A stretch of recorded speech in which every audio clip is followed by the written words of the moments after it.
Mike has said, last week we had quite a long discussion about the merits of a legal case being brought, and the reason why it will be as frustrating for you, frustrating for me, to be able to essentially pin the tail on the donkey is that the decision being made by the public bodies in this case is something that is always shifting. We've been going down quite a long process, as you all know, designed by the NHS bodies, and they've been consulting, they've been chopping and changing their proposals, and they've been addressing questions at various committees, etc.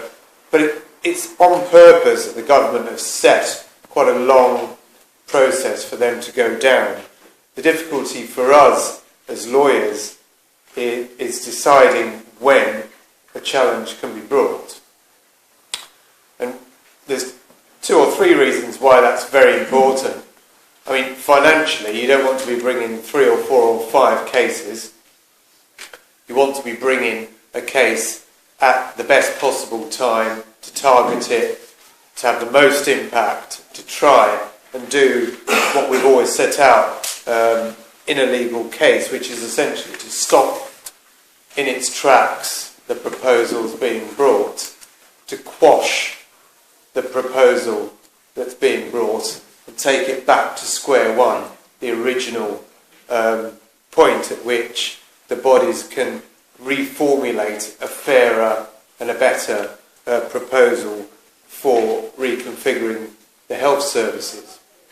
We're all pretty clear, and Mike was pretty clear, that everybody's accepting that there does have to be change and there does have to be a strategy to improve the services over the next 10 years, and that's not in question. So I think we're all accepting that no one's deluded about the fact that there is a need for a strategy to improve the services locally for the next 10 years. What is clearly in major contention are the other 4 areas of the business case that's has to be met by the NHS trusts. The financial business case and the economic business case, 2 big areas, and we talked about whether the CCGs and the trust have put together a business case which essentially does meet the financial and economic business case. And we certainly think that the evidence thus far does not stack up. We talked about the actual health services on the ground and the work being done by the local medical committee, and Jackie and others have put in evidence to the Joint Health Scrutiny Committee. All that evidence, including evidence from other areas, showing the lack of clear evidence base for community health services, which is what the trusts and CCGs are relying on to make these changes. Again, we don't feel that the evidence stacks up. So when we try and address each of the areas of the business case to honestly assess ourselves whether we think the evidence stacks up, we think it's wanting in a number of areas. So we then bring ourselves back to the question, in this big process, the road that the decision making is going down, to ask ourselves, are we at the point at which a legal case can be brought? Is this the right time? And we are pretty much 90% there in terms of our decision making about that, and we're going to finalise that with the committee in the next few weeks. At the same time, we are gathering evidence for such a case to be brought. We've got a small window of opportunity. The decision was placed before the full board, I think it was the 3rd of August, wasn't it, that it was ratified by the board. And so there's an opportunity to bring a case within 3 months of that decision. And it's not just within 3 months, we need to bring it as promptly as possible. So we have got this small window in order to prepare a case and bring a case. And that's essentially what we're going away and doing. We won't bore you with the great detail about how courts deal with challenges of judicial review and how they look at consultation challenges. We went through that in quite a lot of detail. I think it's probably best I just give you the headlines to know that we're gathering the evidence over the next few weeks. We will be able to probably come out and say the timing of it, the correspondence that will be going out to the NHS Trust and the CCGs, the clinical commissioning groups, and we'll be open about the evidence that we're gathering and putting in to the case, so that everyone is assured that we're covering all the bases, essentially. I think Mike and others have made it quite clear that if anyone's got evidence that they want to come forward with, and I very much welcome that, I've said it all along, if you've got evidence of any failures by the trust, gaps, holes in their business case, please come forward and bring that forward. We'll consider it and consider putting it in as part of a legal case. The two, the NHS Foundation Trust and the clinical commissioning groups, they're both instructed lawyers. They both know that we have been corresponding with them, and they're aware that they've essentially been telling us to wait and see what the decision is going to be. But we are at that point where we now have a full business case. They will tell me to carry on waiting and seeing, because that road that you're going down, lawyers or managers will want to push us down that road. But it's for us to take control, I think, and make a decision as to where it's best to challenge the overall merit of their proposals. And I think that's where we find ourselves. We're looking at the merit of their proposals. They've produced now a full business case, which we are very concerned that it changed a lot in terms of the proposals more recently. It changed a lot, including the beds, of course, without full consultation.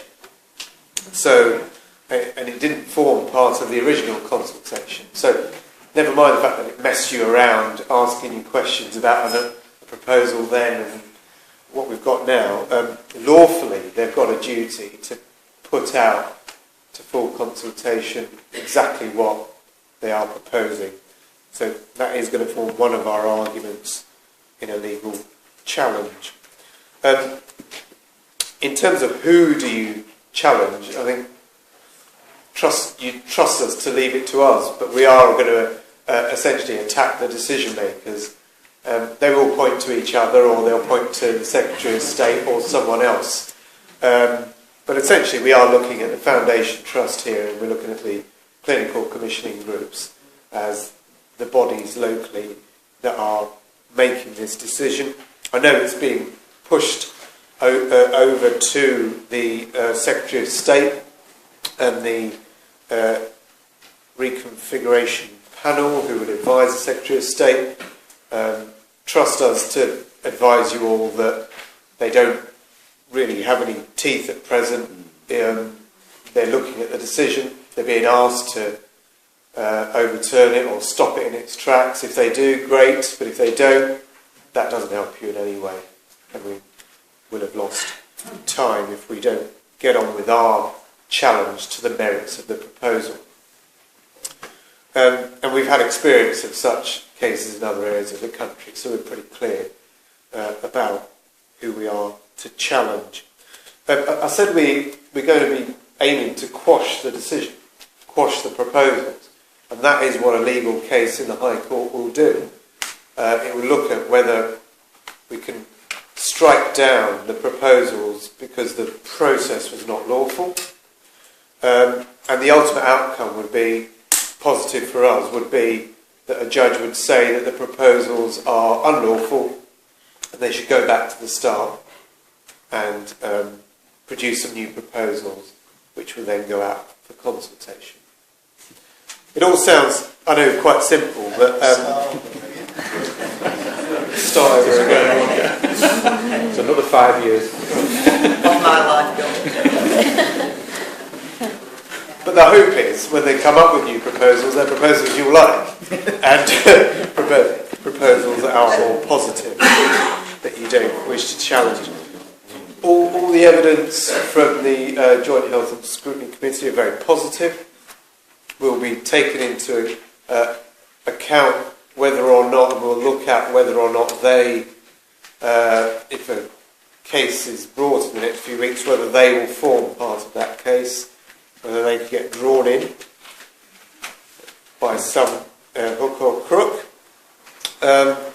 They certainly have been very positive in terms of their criticisms of the NHS proposals and consultation, but all their powers are to refer it to the Secretary of State, to have that sort of backwards and forwards. Very positive what they've said, what they've scrutinised, etc., and will form part of the evidence. They could even be part of the case, a formal party. So we'll consider all of that. In terms of evidence, we're gathering expert evidence as part of the case. We'll be gathering statements as part of the case. As ever, it's a very targeted case. It's not the kind of case where witnesses will go and give evidence in court. It's a case where we prepare all the evidence in writing with legal submissions to put to a court, and then with a barrister team go to the court to make legal submissions about the evidence and case law and legal duties. So the campaign will be very helpful, of course, making it all very visible, making it all very clear that it's such an important decision. And why I mentioned there's no witnesses at court is it's not going to be one of those cases where we have 100 different legal grounds. We're going to have to condense it down very clearly and simply for a judge into 2 or 3 possibly very clear grounds of challenge and evidence that sits behind it. So that's just a kind of, well, I know the legal committee is very helpful here because they understand that we have to be very focused in the legal arguments we're going to be bringing. Finally, I wanted to mention about stealth changes. So we've always said that we need to keep one eye on whether changes are being made on the ground to go ahead with the proposals for change without a final decision being reached. And so there was always a concern that they would close a ward, change a service, move a team, etc. And then some way down the line they'll say, well, sorry, it's all done. And that's a real concern for the legal case as well, because if you get quite far down the road, they've made a lot of changes, they will be able to go to the judge and the court and say, we're a bit late, Judge. We've already put in train all these plans, we've made all these changes, we've spent all this money. And that is a consideration in the legal case for the judge, because they can only really strike down decisions of public bodies at a very early stage. And they'll be mindful of the fact that they don't want to interfere with decisions where lots of money has been spent, lots of public resources have been spent already. So we've always said, any evidence of stealth changes, any evidence of changes on the ground you're concerned about, you've got evidence of, please tell us. Because what we've done is told the lawyers for the hospital trust we're concerned about certain changes, of certain wards being closed, or announcements of certain changes of going to other hospitals or other services. But what we need is evidence. And they will always bounce back and say, well, you say that, but that isn't happening. Well, where's the evidence? So as long as you do come forward with complaints, concerns, back it up with evidence, might be what the doctor told you, it might be what the nurse said, it might be a leaflet, it might be something announced by a particular manager or a health staff, or it might be that people have just all been turned away for particular operations or services. We need to know about it so we can put it in the evidence, and if there is clear evidence of that, I've got the ability to consult about whether we run off to court and get an injunction to stop certain changes happening. We can do that, but we need the evidence of any stealth changes. So I'll stop there for the moment. I think I'll take questions or other comments. Is that all right? Right, thanks, Yogi.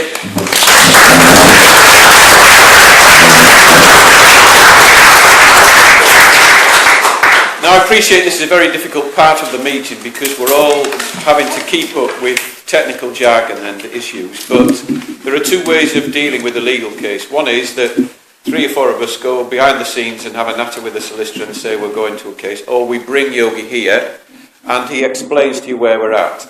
And we prefer the latter, and it gives you an opportunity to ask the questions.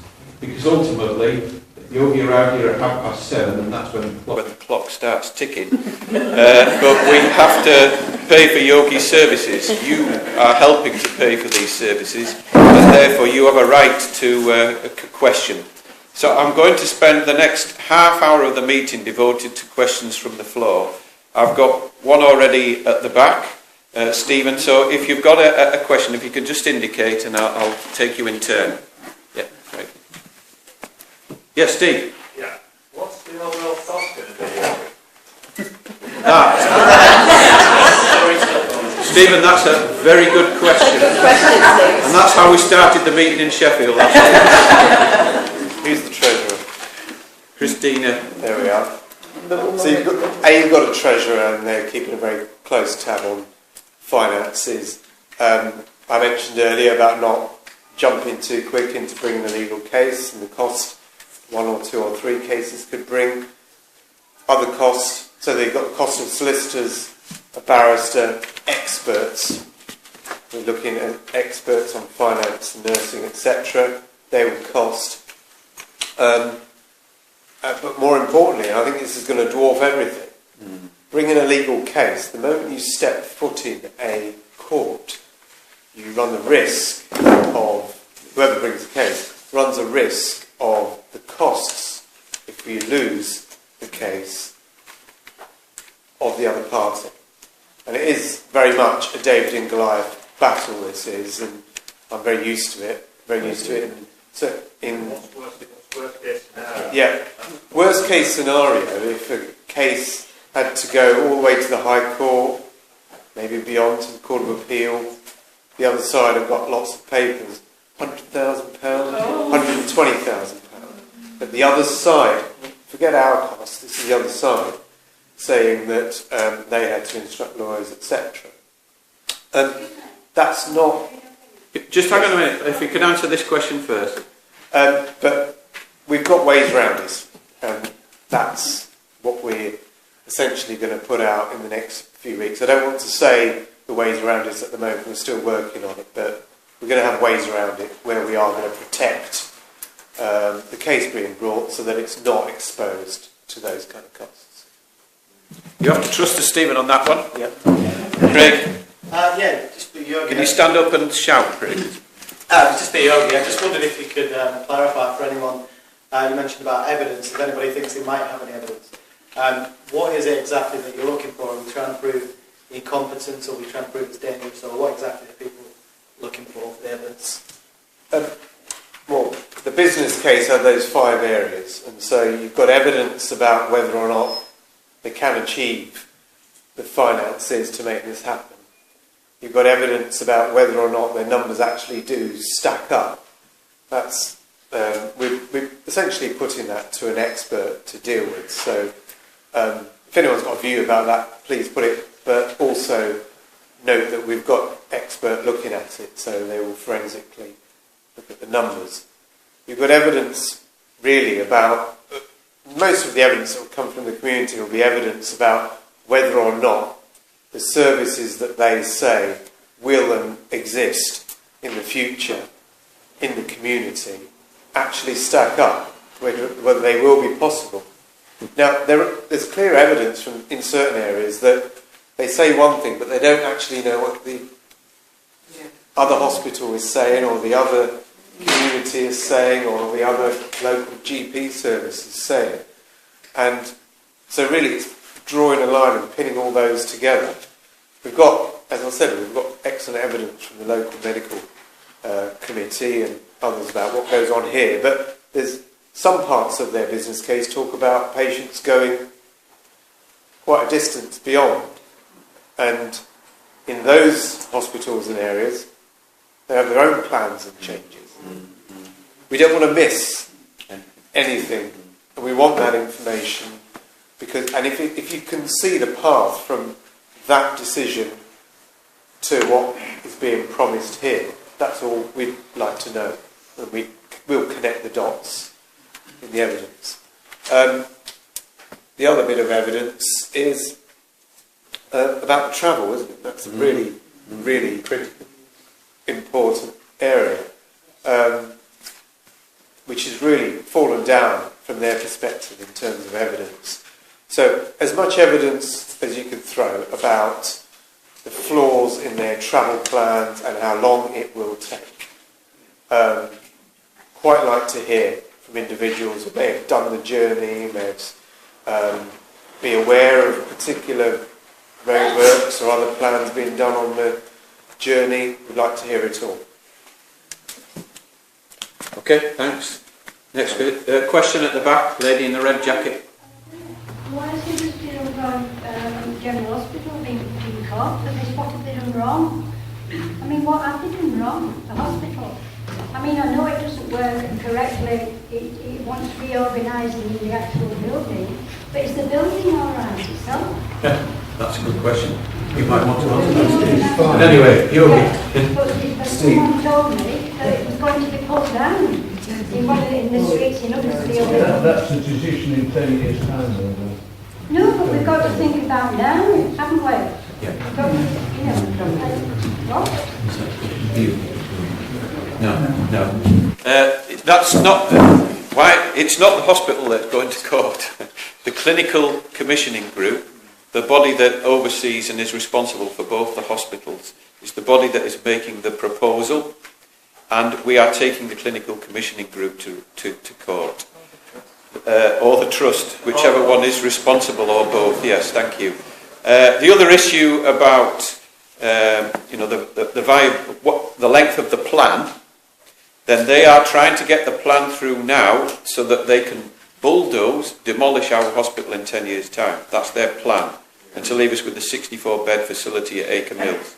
So that's. I hope that answers your question. The gentleman here in the glasses. Why can't all areas have one area, not two areas, one area, Huddersfield, not Liverpool, not Sheffield, Wakefield, Huddersfield. Yeah. I don't think I disagree with you there. I mean, that's what we're fighting for, isn't it? So, yeah. What I'm trying to say is, Those are the questions we're asking. Pass anything round now. It's all the seems to be going from, right down the savings time when I came out. I know. We were reading with the infirmary today. And we know about it. Yeah. Okay. Yes, lady down here, Julie, is it? Yeah. I was led to believe that the land to HRI was Istanbul was bequeathed to the town on the proviso a hospital was built. So how can the NHS then take it off of the people that paid extra money in the wage packets to get that hospital built? Very good question. I don't know if you can answer that, Yogi, but feel free. Well, these are their proposals, and if they hit a hurdle, which is they can't build on a particular piece of land, that's a fundamental flaw. Or if their proposal is that they have to change the use of a particular piece of land that's been bequeathed to them. Again, They're thinking of selling it off that way. Yeah. I think there's a Naylor report, isn't there, which Theresa May has agreed to support, which, you know, Labour are watching very, very carefully about what happens to what is in fact public land that we own and our taxes are funded by. And I think that's something we need to watch very, very carefully about what happens to that land. Yes? Yes, sunglasses, you're up. Do you mind standing up? Sorry. What realistically do you think our prospects of success are? And the reason I ask that is because I'm a lawyer myself, so I know there is a world of difference between what morally people think is the right result and what legally can actually achieve. Thank you. Absolutely, and certainly part of the discussion we had, and that's why we've had a barrister on board specialising in the area. Sorry, we had a barrister on board as well specialising in the area, looking at the evidence, and we're looking to get a senior barrister at QC, as you know, as well, to shore up the case. But essentially we've put our merits at the moment, prospects of success, somewhere between 60 and 65%, which is good in this area of law because many people would say 50-50 in judicial review, but we feel it's strong. Okay, Nick? That was the £120,000 question I wanted to ask. That's what it could cost. Okay, yes? Two quick things. You were asking for evidence. I think the people who have the best evidence to give you will be the employees of the HRI. And what is the mechanism that they can feed into you to get their confidential information to you? Secondly, what precedents are you finding helpful in judicial reviews? I'm thinking of Lewisham Hospital, where they were successful in stopping the closure of their hospital. Are there particular things in that case that you were using in our case? Thank you. Oh, yes, sorry, yeah. Can I just take one other question, Yogi? Lady at the back, yeah? Excuse me, because I'm rather nervous. I can remember in Huddersfield when we had 6 hospitals. We had Bradley Ward, the Stores Hall Sanitarium, we had Mill Hill, St Luke's, the Huddersfield Royal, and what was the Princess Royal. 6. We're with you on this. 64 beds. Yeah. Is it possible? We're a big town with a university full of kids who might have a fall, who could break a leg, with terrorists going about, and they're talking about using a hospital with 64 beds.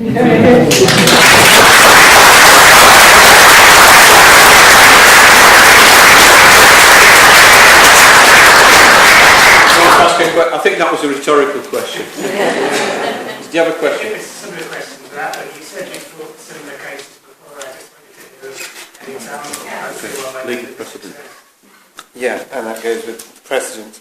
If I just deal with the employees question first, we talked about the fact that it would be great and helpful if employees on the ground were able to give evidence. Obviously the difficulty is there's whistleblowing policies and it puts the individuals at serious jeopardy.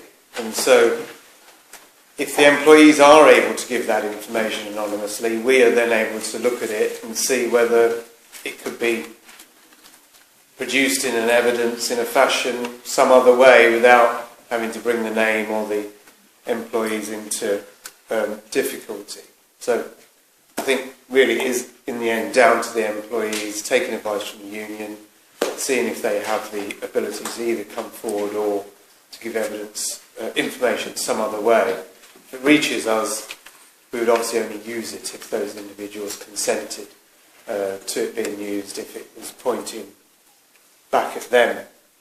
But clearly when people give information anonymously, it still gives us valuable information, which we might then be able to get evidence and information another way. If we don't know about it, though, we don't know to go and search, so that would be helpful. Precedents, I mean, there are cases like the Lewisham case in London, you heard from the speaker previously who campaigned about that. Very few cases over the years where such large reconfigurations and closure decisions actually get to a final hearing at a court. Lewisham case is one. We did one or 2 years ago in Wythenshawe, which wasn't successful ultimately. It was a massive campaign. There were changes made down the road, but the final decision of the judge by a whisker was were unsuccessful in judicial review, and it was on a very small technical area of did they consult on X, Y and Z. And a judge who was a specialist planning lawyer who looks at consultation in planning context focused on that narrow area. Another judge another day may have given us another decision, but we're aware of other decisions like reconfiguring paediatric intensive care units in London went to court, and maternity units.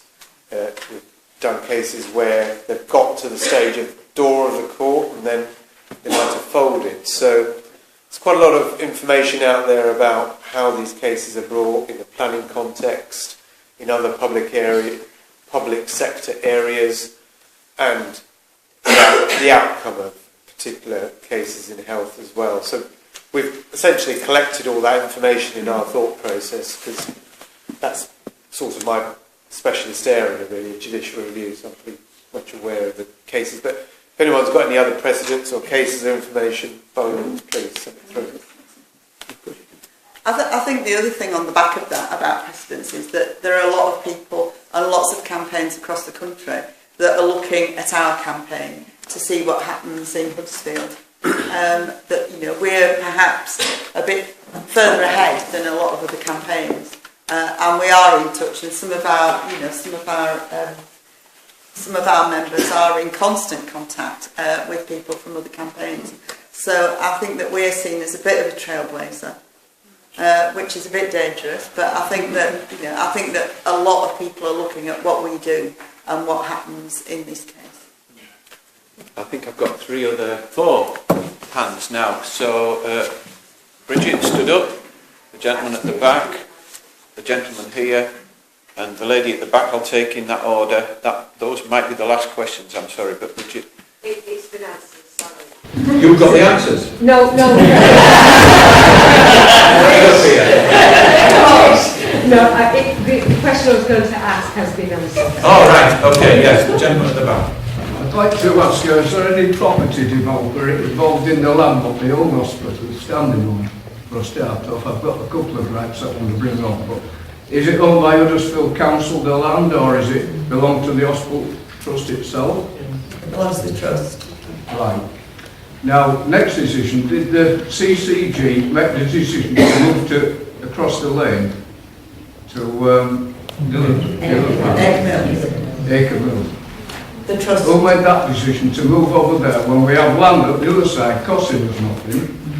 And according to the first report that the examiner put out, we're going to have to pay thousands in tax or payment for the land that this hospital, new hospital, was going to stand on. Yeah. Now, to me, that seems a very bad judgment when you've already got places in Huddersfield. Yeah, I think we'd agree with that. I might be. No. Yeah. Well, I don't hear everything, but that's the thing. But I just feel myself that, Thank you. I'll take another question. Yeah, following the inexplicable and disgraceful decision of the other campaign group not to go forward with a joint legal challenge, and they're actually going to pursue their own legal challenge in a different way, which incidentally the people just feel they've been asked to finance 2 legal challenges. A bit strange to me, but there you go. I'm a little bit concerned that their legal challenge and the route that they're going down may undermine the case that we're going to pursue with Yogi. So I'm just wondering if Yogi could give us any insights if that could possibly undermine what we're trying to achieve here. Yeah. Just hang on, Yogi, before you deal with that, if you can keep these questions in mind. The lady at the back.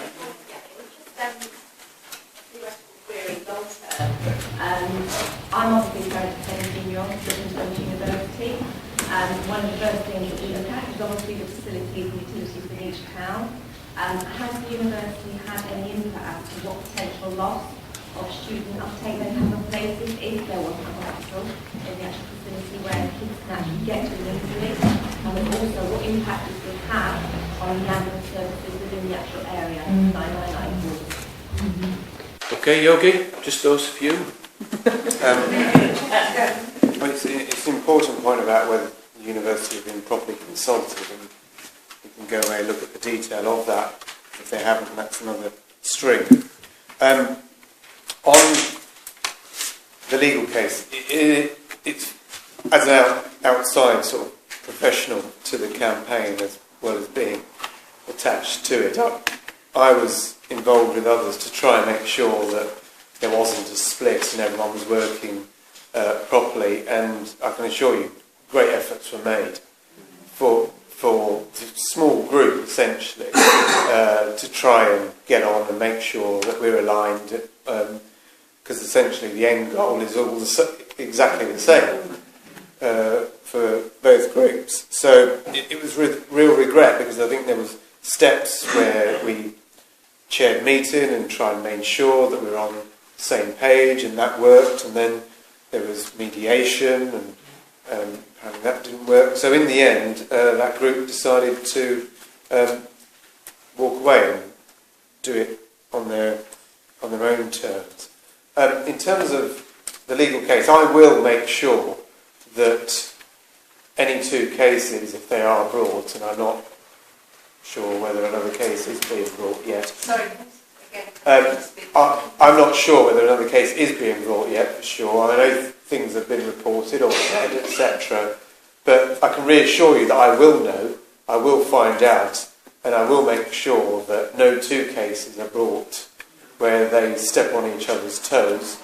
I'll be speaking lawyer to lawyer, etc., with anybody on the other group, and I'm fully aware of who is advising and dealing on that side.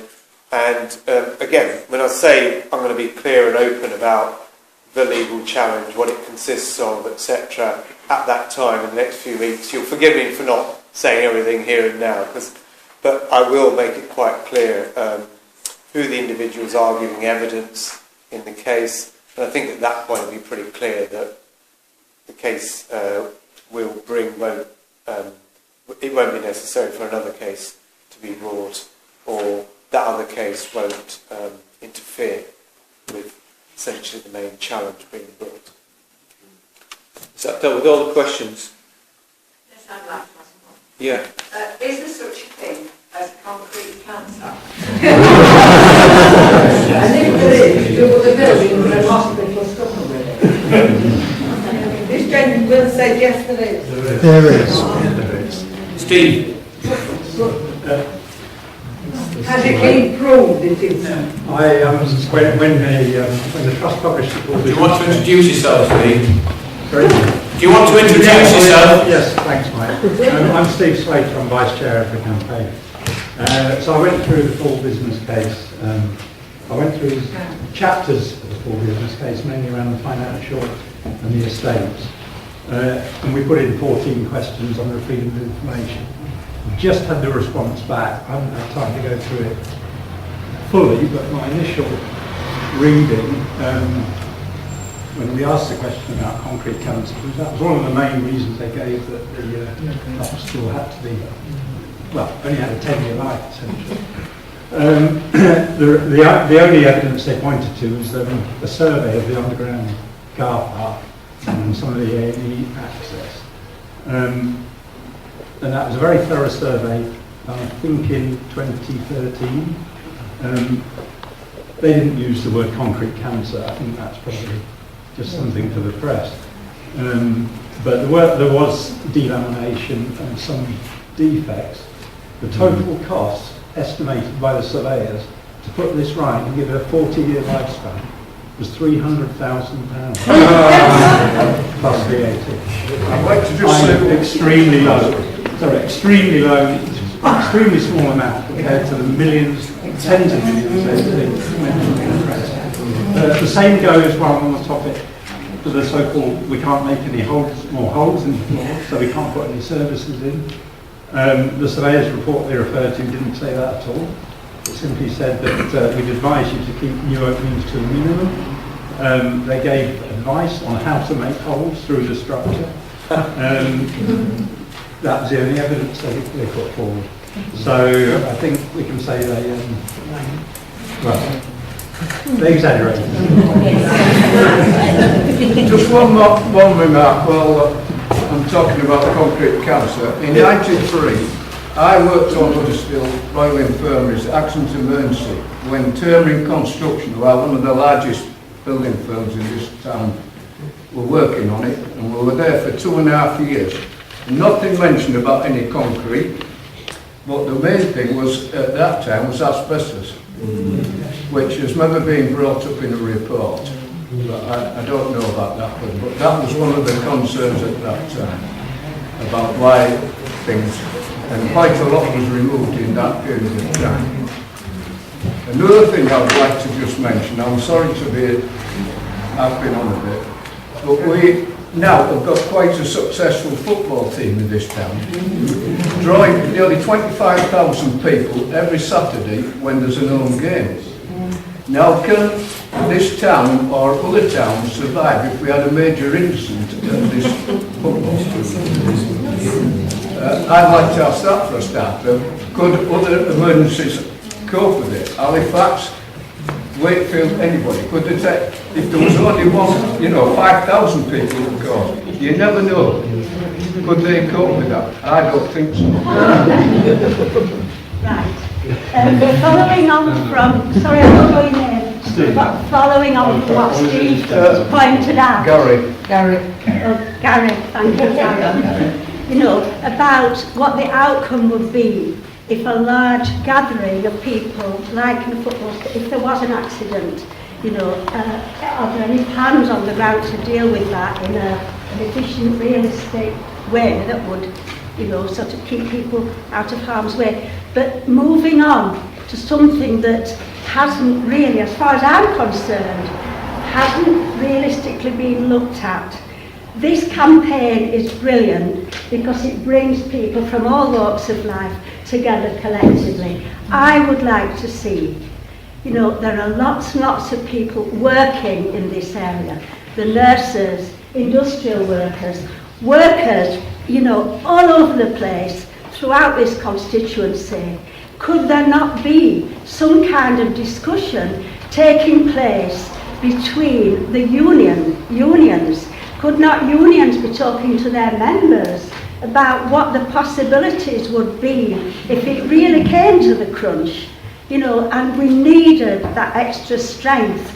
Can that not be brought on board in some kind of way? I feel disappointed in a way because I'm not hearing anything much from other workers in other unions, workers who need the hospital just as much as all of us do in this audience. Can somebody please address that and say what is being done? I mean, I'm not, my friend here brought this up the other evening, Malcolm. There are many factories in this area. It would only take, a major incident in one of those factories. And I can guess that the plans do not exist to deal with it. So I just think that unions should actually, bite the whatever it is, bite the bullet, and actually take some responsibility and at least begin to talk to their members and say, look, we need to know what's happening here. Thanks, June. I'm going to ask Yogi to sum up to the debate because we're going to have to take the last part of the discussion. We will be able to respond to some of the other queries about what the campaign is doing. Yogi. Major incidents, etc., is all part of the evidence base. We'll be attacking a full business case on. We've looked at the fact that they didn't consult earlier on the statutory duties they've got about major incidents and something called the Civil Contingencies Act, which makes them consult about big major incidents and how they respond to it. So we'll add that to the evidence base. So I've repeatedly said, come forward with information, please, and we'll filter it through and try and use it as part of the case. I'll be open with the committee and honest about how the evidence has been put together and what the responses are to the legal points we're making. To the health bodies. And I'll be open and honest about how the case is being brought, because I've said to you we're going to be getting around these financial concerns that we've got, but I'll make sure I do it in a transparent way so you're aware of how the case is being brought. But everything is being discussed with the committee, everything is being put through the committee, so we're not just sort of running off and doing it, we're making sure we take clear instructions about it. The final thing I'll say is a key part of the evidence will be people that use the hospital now. So it's not just I may want to use it, or I'm worried I might need to use it in the future, or I did use it 10 years ago, what if I need it again? I need some evidence from individuals that are using the hospital now and have been using it over the last 12 months and will carry on using it. It may be individuals in a family who've got certain disabilities that require them to regularly go to hospital or go to hospital urgently. It might be someone with severe epilepsy, for example. I use that just as an example. There might be all sorts of reasons why someone in the family needs to use this hospital and cannot travel. I'd like to hear from a few people so that we can add that to the evidence base, because we need to make it real for the judge, not just the impact on the community, but real impact to some people who use the service now. Okay, I'll leave it there. Yogi, what's the timetable for the judicial review? We're looking in the next 4 weeks to give you that information about coming in. How do we contact you with any information? We'll explain that before the end of the meeting.